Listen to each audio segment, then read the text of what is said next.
Good morning সবাইকে। অলির breakfast জার্নিতে আপনাদের সবাইকে অনেক অনেক ওয়েলকাম। ঘুম থেকে উঠে সকালে ও ফার্স্টে এক এক গ্লাস মতো জল খেয়েছে। তারপর ওকে একটু দিয়ে দিয়েছিলাম ভেজানো কাঁচা ছোলা, আর তারপর দিচ্ছি অনেক ভেজিটেবলস দিয়ে তৈরি একটু ওটস।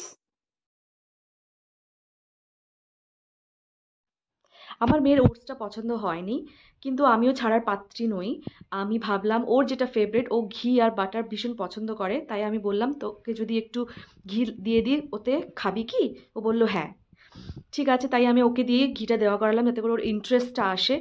যাই হোক, ওটা দেওয়ার পরে ওর একটু ইন্টারেস্ট এলো, ও একটু খেলো, কিন্তু তাতেও বায়না, ও মিউ দেখতে দেখতেই খাবে, মানে মোবাইলে ও রিলস দেখতে দেখতেই খাবে।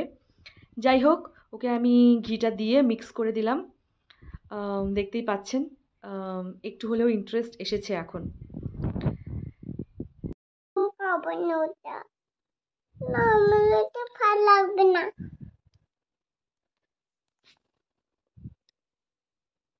পাপা, মা, পাপা কখন আসবে? তুমি বলো কখন আসবে? এক্ষুনি চলে আসবে। এখনই চলে আসবে?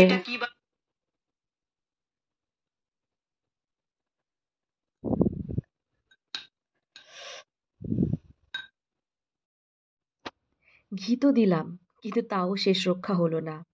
আমার মেয়ের ওটাও পছন্দ না, এক দুবার খেয়ে বলল এটাও ভালো লাগছে না। যাই হোক, ফাইনালি ওর চিকেন ভালোবাসে আর বারবার চিকেন চাইছিল, তাই ঘরে আমার কিছু কাঁচা চিকেন ছিল, যেটা আমি একটু আদা আর রসুন গ্রেট করে ওর সাথে চিকেনটা একটু কুচিয়ে একটু মশলা আর লেবুর রস দিয়ে ভালো করে নেড়েচেড়ে সেদ্ধ করে একটু ভাজা ভাজা টাইপের করে ওর সাথে মিশিয়ে দেওয়ার প্ল্যান করেছি, যাতে করে ও খেয়ে নেয়। মেয়েকে খাওয়ানো যে কি ভীষণ ঝামেলার।